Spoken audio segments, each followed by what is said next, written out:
What should your ramp package look like in EDH? I'm your host, Joe Cherries. I'm Heroes Beezy, and that makes us the Nitpicking Nerds because we make videos every day, and they're really good, and you can support us on Patreon. And if you do, we'll be really, really extra happy because we'll get to eat food and make Magic the Gathering videos full time. Yes, we only get to do one or the other when you don't subscribe to Patreon. So, do you want Magic videos? You're going to have to because we have to eat food. No, do you want me to die? Because I'm always going to make Magic videos. I just won't eat. Yeah, that'd be worse. And then we can't make Magic videos if we don't eat. Wow. So think about that. That's quite a conundrum for you to consider while you go to patreon.com, subscribe, and get a cool new t-shirt that you can get for being subscribed to one of the tiers. Pretty cool. If you want to support us indirectly, use tcgplayer.com. Affiliate link in the description below. Go there, buy the cards you were going to buy anyway. Same price you were going to pay anyway. And guess what, Beezy? Kind of just sounds like upside, but what? Well, they get the cards and we get supported. Well, that's just ridiculous. We also sponsored by Moxfield, and there is going to be an ad in this video, and you're not going to know where it is, and I encourage you to fail and guess in the comments. Yes. And happy birthday to everyone whose birthday is today. We did this video similarly. We did one about card draw and about removal, so we figured let's bring it home. Let's do a video on ramp. How much ramp should you play? What do our ramp packages look like? What would we recommend? Yes, this is about eating your vegetables again. This is the third video in the Eating Your Vegetables series. The Veggie series, the Veggie Saga. The Veggie Saga, not associated with Veggie Wagon. No, but never. The Veggie Saga, never. The Veggie Saga comes to an end here with your ramp packages. Super important to have in every single Commander deck. We're not talking about CDH. I want to reiterate that there is a whole different type of thing you can talk about with that, where there is fast mana. That we're just not talking about fast mana. Basically, I think is the way to put this. Yeah, you can count it as ramp. So it does fit into what we're talking about, but we don't play it. We play other ramp instead. Yes, and anytime you're building one of these ramp packages, you can just replace whatever we're talking about with a piece of fast mana. Fast mana is that good. It's that over the top. It's that ridiculous. But we're just talking about a standard package without your fast mana, not even with Soul Ring. Not even Soul Ring. We don't play that card at all. Yes, so we're going to go over examples of these. Green decks and non-green decks are very, very different when it comes to ramping. So we're going to show you examples of green decks. We're going to show you examples of non-green decks. And one thing about green decks, very, very important. Splits off again. It splits off again. Do green decks care about creatures? The ramp package will look vastly different in a deck that is super creature focused and a deck that is super focused on just being efficient in a good deck. Yes, some Commander decks want less ramp than other decks. And maybe if you have a ton of card draw or your curve is really low. We'll talk about that later. Types of ramp, we got mana dorks, creatures that tap for mana. Ramp dorks, we're thinking like Sakura Tribe Elder and Wood Elves. Mana rocks, any Signet, any Thran Dynamo. Cost reducers, so like Medallions or Ugin the Ineffable. Repeated ramp, this is like Oracle of Moldiah or like Goldspan Dragon. Repeated treasure makers, this is like Goldspan Dragon or Professional Facebreaker. And then auras like, we're just talking like Overgrowth or Wild Growth. Yes, and also just your instant sorceries that search for lands in the play. Yes. The very simple, basic one. When you think of a ramp spell, you probably go Farseek. Rampant Growth, yeah. Rampant Growth. You put those into your head. Those are also obviously ramp spells. So you might have noticed a couple things missing there. We're not counting rituals. Your Dark Ritual, though, pseudo ramp, and I'd use the word pseudo. We're not going to count in this video. That's not what we're talking about. One-time treasure makers, which are also sort of like big rituals. Your Dockside Extortionist, just not being talked about here. We're talking about your basic ramp package for getting lands over and over again. And land tutors, like something like an expedition map that goes and gets a land, though it can ramp you in certain ways by getting things like Ancient Tomb and Nykthos. Also, just not what we're talking about in this video. Yeah, feel free to factor it in. You know your deck better than us, but we're trying to get like a broad strokes template for you, so that doesn't really make sense to count Expedition Map as ramp when it isn't always ramp. So figure it out for yourself. If you have a Nykthos and you're tutoring it up every time, then I guess it is ramp for you. There's a couple of reasons to play ramp over other ramp. We just listed like 9 different ways to ramp, and we're going to look at commanders, various decks, and why they would want X, Y, and Z over ABC. Yes, we're going to show you examples of, we're going to show you the examples. We'll show you exactly what those decks are playing, and we'll tell you why they're playing these spells over other ramp spells. So we counted all the ramp in our own decks, because obviously we're trying to tell you how to do ramp packages. Let's talk about what ours are. We split it into 2 categories. I just thought it'd be a little bit more interesting. We split it into light ramp, which is anything that ramps you 1 mana or 1 land. And then we split it into the other half is heavy, which is anything that taps for 2 or more mana or makes 2 mana or goes and finds 2 lands, just to see how the split works out, and I thought it was interesting. So my average number of light ramp spells in a deck is 11.8. My average number of heavy ramp spells is 3.5, and the total average of ramp spells in my deck is 15.3. What about you, Cherries? For me, I got 10.2 for the average of the light ones, the ones that are going to get me 1 lands or put me up 1 mana. For my heavy, 3.1 in each one of my decks, and an average of 13.3 overall. It's pretty close. BZ plays an average of about 2 more, but he also has a couple of decks for the numbers that are like absurdly high on ramp. We'll get to that. So that's something that actually changes the math quite a bit here. There are 2 things I think you really, really need to consider when you're building your ramp package. 1, your land count. If you're playing 45 lands, you can play a lot less ramp or play different forms of ramp in the form of your explorers, because now your explorer will always be putting an extra land into play. And the other thing is, BZ, you tell them. It's average mana value. How expensive are the cards in your deck on average? We went ahead and calculated that too. The average mana value of a BZ deck is 3.17. Yeah, and the average mana value of a Joe Cherry's deck is 3.35. Mine's a slightly higher, and on average, I technically play less ramp, which is an interesting thing to take into consideration. But I think what you'll find out here is, though I play less ramp, I play a higher land count than BZ. This is true. And sometimes, have you ever been in the spot where you're going to miss a land drop and you have rampant growth and you're just like, kind of just wish that was a land? Yes, exactly. And that's, I will say I end up in that situation less than BZ. So we have 4 of our decks to go over. Pretty much every example, every different category of ramp. They're very, very different, and they're going to help you figure out what we're talking about. Yes. Henzi is the first deck we're going to talk about. This is a creature-based green deck. So this is the first little group here. Henzi is an all-creature deck. It is a little over the top, an extreme of an example, but if you're playing something like, let's just take a Carador deck, for example, it'll look a lot like this. You're going to play all the 1-mana mana dorks. You're going to play your Bloom Tenders. You're going to play your Sakura Tribe Elders, Wood Elves. All of these are creatures, so what they end up doing is synergizing with your whole deck. Specifically, my Henzi deck, you can look right here, has 8 mana dorks. 8. That's 6 1-mana dorks. Everyone, like literally all the playable ones it can be playing. And then it's got Tangled Florahedron, and it has a Bloom Tender. So this deck just going absolutely ridiculous in every single time. Now when I draw my Yawgmoth later in the game, guess what? All of those little dorks now synergize with my deck. When I play Beast Whisperer, now my dorks draw me cards, and all this synergy, it turns all my ramp that I could be playing, Nature's Lore. I could be playing Fireseek. Technically, Joe's playing Umoria's companion, so they're all creatures, but they could easily take it out and just... Yeah, exactly. Don't worry about Umoria in the situation we're talking about. But I could be playing all that, and the deck is worse off for it, though a lot of the times something like a Rampant Rejuvenator is worse than a Nature's Lore. Obviously, Nature's Lore is one of the better cards, but it doesn't synergize with the deck. It is so important to build synergies in your deck. We talk about this all the time. It is beyond important. So when you can, in your ramp package, just like with your card draw and with your removal, you do it. Yeah, Cultivate's going to get you a basic to your hand and a basic into play tapped. Okay, then I promise it'll never do anything for you for the rest of the entire game. But if it's Wood Elves you're playing, it counts as a creature in play, counts as a creature in your graveyard. It casts triggers off of things that care about creatures, and it's just always doing something for you extra than Cultivate. So like Cultivate's like, oh, I get Lay of the Land, I get an extra land in my hands. Like Wood Elves like, I get a creature on the battlefield. Yes. So you have 10 light ramps and 5 heavy ramps in this deck for 15 total? This one has 15 total. This deck really needs ramp, though. I would say that I would not go lower than 15 for this deck because it is such a high mana curve. This is by far my highest mana curve. Your average mana value of this deck is 4.6. Which is absurd. Never build a deck with a 4.6 unless it's Henzi. However, it makes sense because it's not like you're playing 87 10 drops. You have a lot of 4 drops because Henzi makes them 3 drops. So really, this is like a 3.6 because Hensi reduces everything by at least 1 all the time. Yeah, exactly. It really does reduce the cost by a lot of the deck. So though it does read 4.6, it's not really. And like I said, the mana dorks are also super important to this deck. Something you can consider if you're building a 3 mana commander is you can remember, hey, when I play those 1 mana dorks, they always ramp me into my commander on turn 2.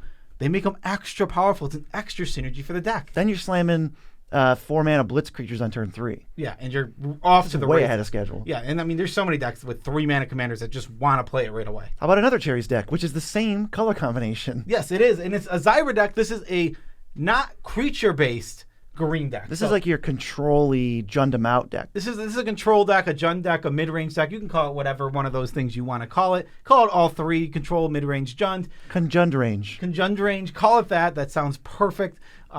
We don't care about creatures specifically. So what we're doing is every kind of ramp, we're playing the most efficient forms of ramp throughout. Just the best, whatever the best spell is. If it's a creature, great. If it's a spell, I don't care. Just whatever the best, most value you can get immediately is. Yes, so I'm not going to play something like Land Elves because making just green and coming out. But super efficient, over the top, and the best version of Land Elves, I'm playing those. I'm playing Birds of Paradise. I'm playing Deathrite Shaman. Both of these are the most extreme and efficient version of the 1-mana mana dork. When it comes to wanting to ramp on 1 mana, Wild Growth. We don't have any synergies with enchantments. There's none. But ramping 1 mana for 1 mana is extremely strong, especially with this one, because it makes the mana pretty much right away. Yeah, you also have to look at what your deck is. This is a heavy control mid-range deck, so you don't want to jam every Llanowar Elves because we're not playing synergies with it. We're not playing Beast Whisper and all that stuff. We don't care about how many creatures in our graveyard. And we're playing what are you playing, like 8 board wipes or something? Oh, yeah. So we're constantly wiping the board, which is why the enchantments get extra value, and we're only playing the best of the best mana dorks. Yes, I mean, we'll play the best of the best everything. Because when it comes to our instant and sorcery ramp, we're playing Nature's Lore, 3 Visits, and Skyshroud Claim. You're going to hear us talk about these 3 a lot when you watch our videos. If you're playing ramp that is spells and puts lands into play, I promise you, those are the 3 best ones. These are the first 3 that go in any one of my decks. If I'm not fully creature focused, creature based, these go in my deck every single time. Now, obviously, on different budgets, different decks, you might play the Cultivate, you might play the Fireseek, you might play the Rampart Gold. These are all kind of interchangeable. I'm just saying that Nature's Lore, 3 Visits, and Skyshroud Claim are the most efficient. I would say these are the ones that you want to put in first and foremost, especially when you're not restricted by budget, because these are like $4 ramp spells, and Rampart Gold is like 10 cents. So I get when you're playing Rampart Gold. Cultivate, 10 cents. I get when you're playing that. On a budget, off a budget, I'm on these cards. Right. And I have a budget deck that we're going to talk about next. This Zira has 10 light spells that are ramp and 2 heavy. I think that is partially because you're not like ramping into any big game ender. You're just ending by slogging with removal, and you're just using ramp to get ahead in the early game and play Zira on turn 3.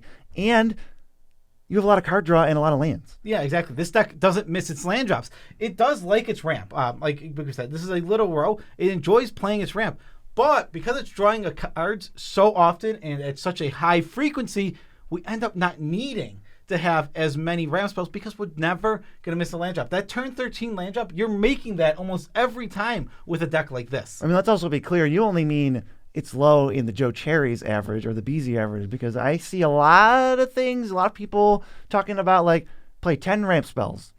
We're already talking about how 12 seems a little low. So we'll get to more stuff about that later. Yeah, and I would say that's the round number, right? Like, so let's talk about 10. Let's talk about averages. So yeah, right, and I definitely don't think that's right. Yeah, if that feels a little bit low, my lowest deck of all my decks plays 9, and that deck doesn't need to ramp much. It's my Satoru Mizawa deck where it's like, yeah, it has big creatures in the top end, but the deck, for 4 mana, it needs to get to 4 mana. That's all it really needs to get to really start doing its thing. It's always dropping 1-drops, doing all these little things, but it doesn't need to ramp up to the big stuff. Sure, I'll eventually get to the big stuff as we reach the late game, but I don't need to be casting it because I can cheat it out. It's super important with every single one of your decks to understand the nuances of it, because honestly, I can give you a generic ramp package every single deck you want. It's easy. I have a list of 10 to 15 ramp spells that I could just say, throw these in a green deck, throw these in your blue-red deck. I could give you that. Some decks will be worse. Some decks will just be worse because they don't need the most efficient ramp. Just like this upcoming one, which I would suggest not putting more ramp in, even though, like we said, this is light for us. This next deck only has 11, but the deck doesn't need to be ramping, and it's focused on casting instant and sorceries in blue-red, meaning that we can't get spell-based ramp. This is my Balmor Spellslinger deck. It is a budget Spellslinger deck. I don't even think that really factors into the number of ramp spells I'm playing. I'm playing 11 light ramp spells and 0 heavy ramp spells. This deck wants to make tokens, chain spells together, 3, 4, 5 of them, and then just attack, and you're just going to win. It doesn't care if you hit 10 lands. It could get stuck at 5 lands and still win the game. I mean, you need a really good draw, but you still could. I think more ramp in this deck would make the deck worse, and I'm actually considering playing less ramp. I literally went the bare minimum. 10-ish, I think, is not the standard for me. It's the bare minimum. So I can play 41 spells. I have 41 instants and sorceries in this deck. We're triggering everything all the time, like a million times a turn. And it makes the deck so much better and makes it function so much more. The average mana value is also 2.6, pretty low. I would say 3 feels average and 3.5 starts to feel clunky. So 2.6 is like real smooth. A lot of 2-drops. There's only 5 spells in this deck that really cost more than 4. So what am I ramping to exactly? The only thing I want to ramp to is to make sure I can cast like 3 spells in a turn. And I can do that. It's okay. We had 10 ramp will get you there. 11 ramp will get you there. We have 5 signets in the deck. Wayfarer's Bauble, 4 cost reducers that reduce the mana of instant sorceries, and then a Merry Landscape, and that's it. Yes, and to remember, just like my Zyra deck that we just talked about, where we're on the light side, this deck is turning its wheels. So what you're going to do as you're spinning your wheels over and over again is always have a land to play in your hand. Not missing a land drop is as good as ramping a land. When you don't have a land drop. When you don't have a land drop. So even though you need to get your ramp going early and often and keep getting up and pushing to the late game, as you hit the mid game, that's when lands start being missed. Turn 5, 6, 7. Consistently, lands will be missed by certain decks. When you have a wheel spinning type deck, you can afford to play these lighter counts because you're going to find your land drops and you're going to be making pseudo land drops that other people, or you're going to be making those ramps that other people are casting. You're doing it for free by playing your land. Land count is so important. Yeah, we're like fact of fictioning to put deep analysis in our graveyard and then casting Treasure Cruise. Like, we're not going to miss land drops. Exactly. It's actually really absurd how important deck velocity is to your ramp package, because if you don't have any deck velocity, you might need to play like 17, 18 ramp spells to make sure you consistently have 2 or 3. I know I have my Ishin deck, for an example, plays about 11, and it's on the low end here, but the deck doesn't have velocity. And I will say the deck, though it is super synergistic in a lot of ways, and it can do a lot of good things, it often misses land drops and misses out. Or sputters out because you can't make cards flow. Exactly. And that's the weakness of the deck. And I don't really know how to fix that because the deck kind of just is in a spot where it has to be like that to function as I have built it. But that's just something to consider. That's a way to view it, to be like, oh, I know why this deck isn't playing well. It's because I don't have the velocity or the ramp that I need, and I can't really play it while having a synergistic deck. Yeah, if you're playing like 10 ramp and 5 card draw, it's just going to be a disaster. Yes, exactly. If you play, like, so... I mean, I guess go watch our card draw video, right? Yeah, exactly. Go watch our card draw video. And also, it's a great point. If you're playing 10 ramp spells, make sure you're playing 15 to 20 draw spells, and then it can make up for it. Right, or maybe you're playing 15 of both. That would be cool. Yeah, man. So Joe Cherry's randomly had 2 Jund decks in a row, so I'm going to randomly do 2 Izzet decks in a row. This is my... Moxfield.com deck. Yep, this is my Moxfield.com deck, and it is free. You can access my deck, Moxfield.com, the website, online on Moxfield.com. I know we're getting a little meta. It's free. It's useful. The UI of my deck, amazing.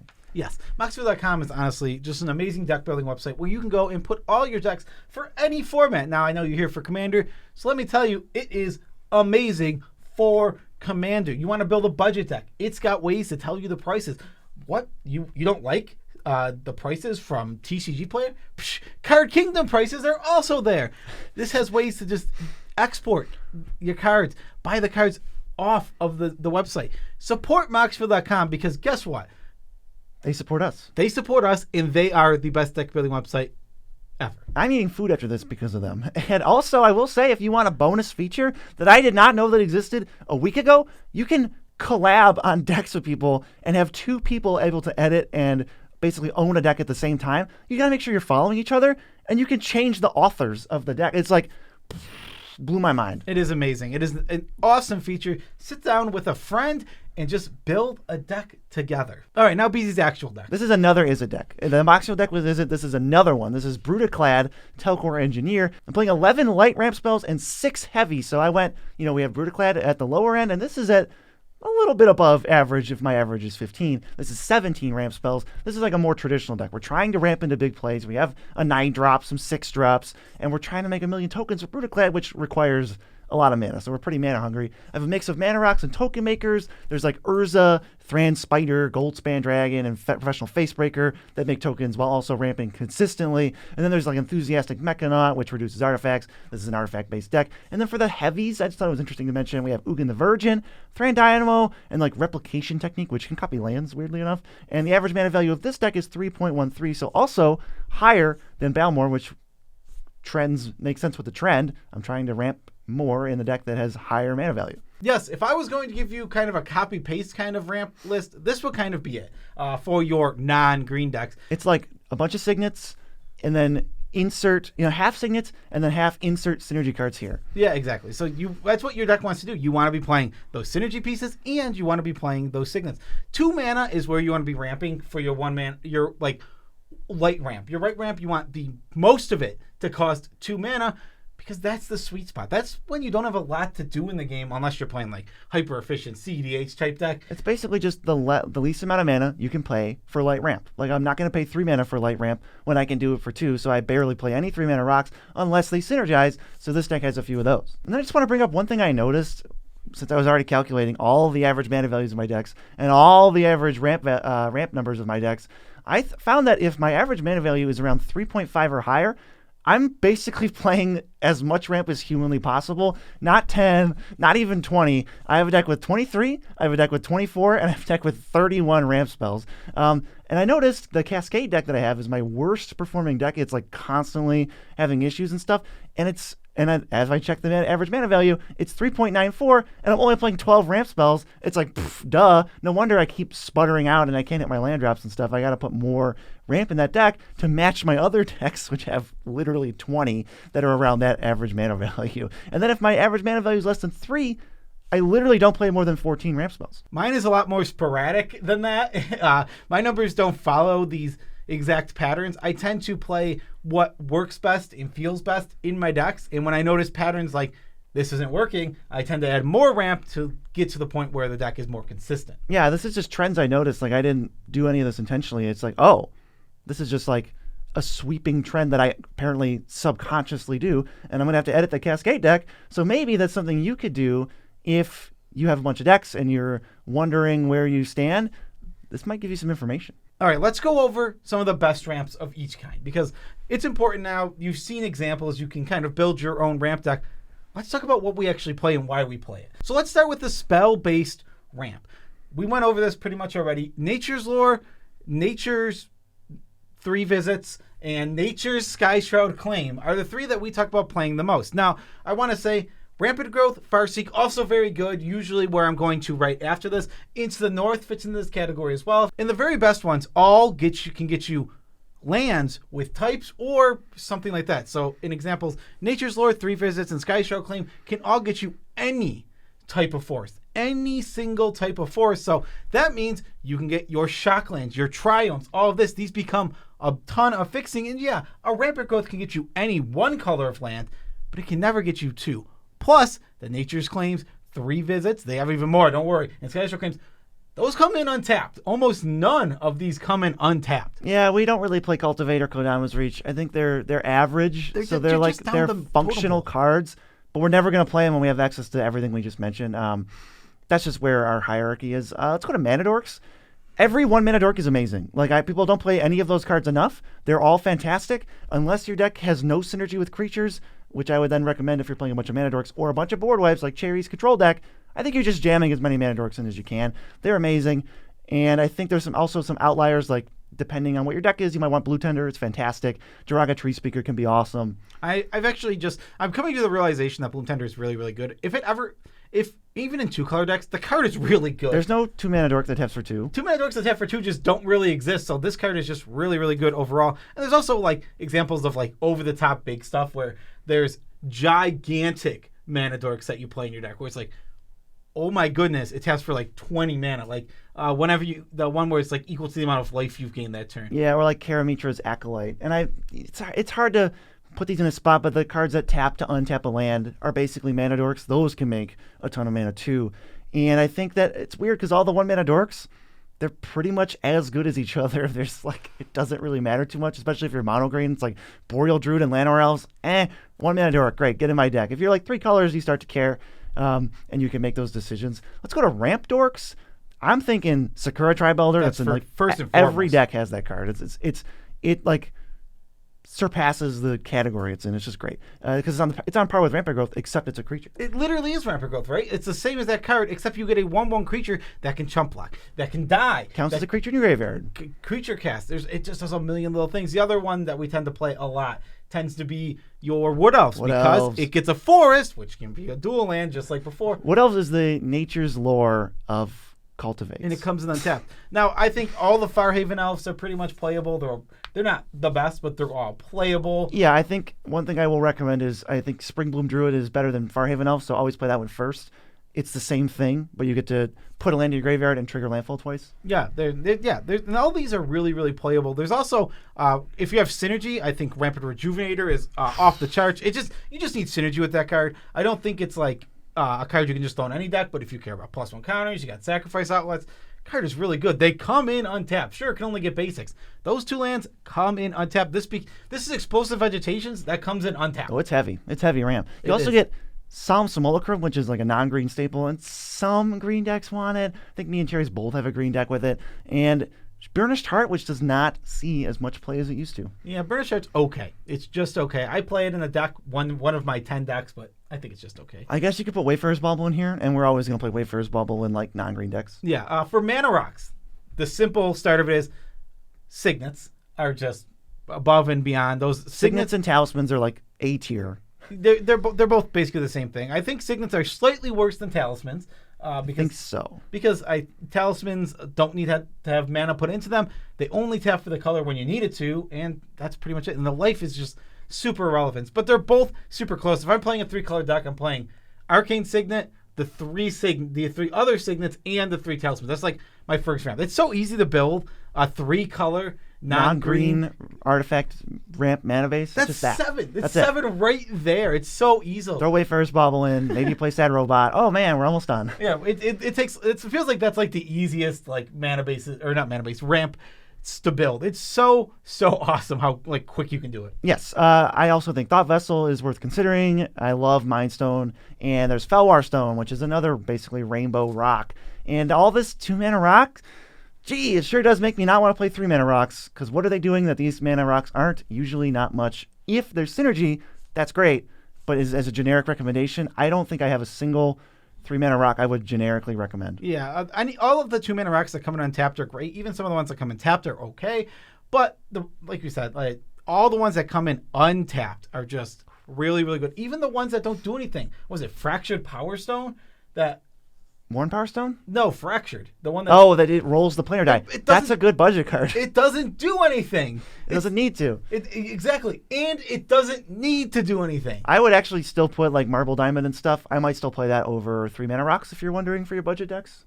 I would still want a bunch of 2s. Yeah, I mean Star Compass that comes in tapped is pretty good. Cold Steel Heart. They're both good. And just to mention the 3-mana rocks we would play, I would put Chromatic Lantern in a deck that is casting my opponent's spells. There's like very few and far between, but there are some examples where Chromatic Lantern... Like Send Triplets. There's like few examples of that. Midnight Clock is actually a very good card. That's the one that we put in just some random decks. Coalition Relic can be all right. Worn Power Stone, maybe. Yeah, Cursed Mirror is pretty good. It can fit in some lists depending on what you're trying to do. Has some combos. Yeah. So like there's some...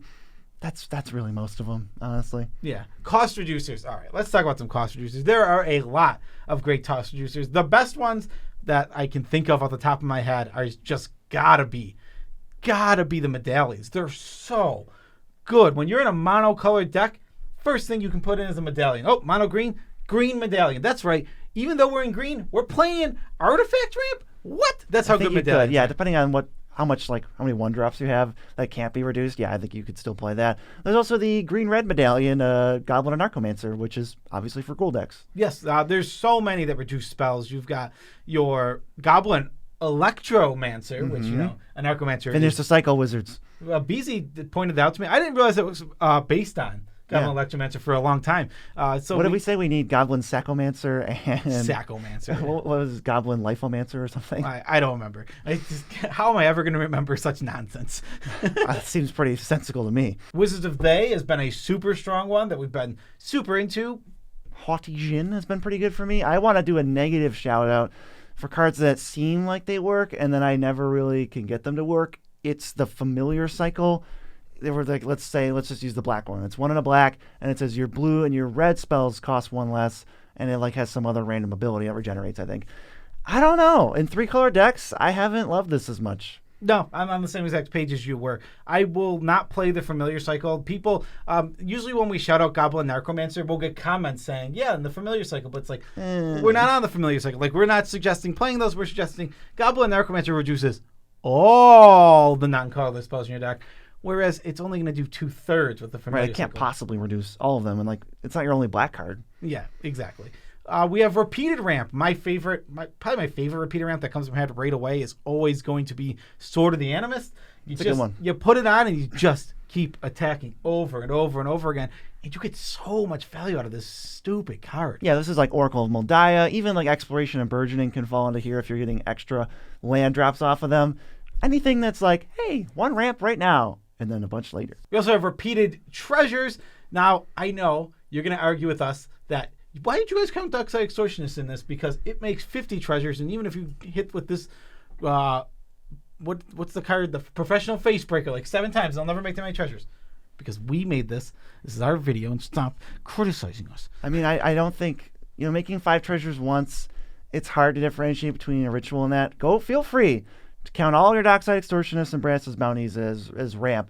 We just stuck them in the ritual category. I think making repeated treasures is functionally the same as tapping for mana, and there's no ceiling on that. So we went ahead and put like Goldspan and Facebreaker and Grim Hireling in the repeated treasure maker ramp section. Oh my god, Grim Hireling gets its own messed up card. It gets its own category of like, woo. Of oh my god, that's the category. Oh my god. Yeah, it's in the oh my god with Smothering Tide. Yeah, Smothering Tide is in the oh my god repeated treasure makers. Yeah. Well, you can just shove Grim Hireling. That card is bonkers. And for the auras, the ones we play the most are just, there's not really too many. It's the Wild Growth. It's the Utopia Sprawl. These two you will see us play a lot. And I'm actually getting pretty high on Overgrowth, I believe it is. Where it taps for green extra. It taps for green extra. And if you're not in a super mana-intensive deck where you care about what colors you're making per se, I think it's actually pretty good. It makes up 2 right away. By the second turn, by the time you come around once, you're up a mana, and then from there it snowballs. Yeah, I play a lot of Fertile Ground and Wolfwillow Haven. I think those are totally functional.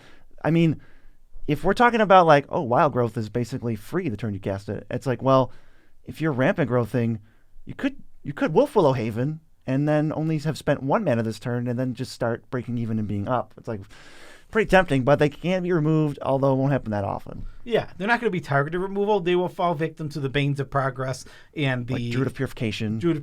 Fade. What is it? Fade to History. History, yeah. Yeah, Fade to History. Those type of things will end up killing these cards. I think that pretty much sums up the best ramp that we'd recommend from each given category. Go out and see what your average number of ramp spells is. See how they stack up to our averages of around 15. Check your lights, check your heavies, check your average mana value, and then go see how much card draw you should play with this video, and then you'll have the full package after you watch the removal video after that. Peace out, Tribe Scouts.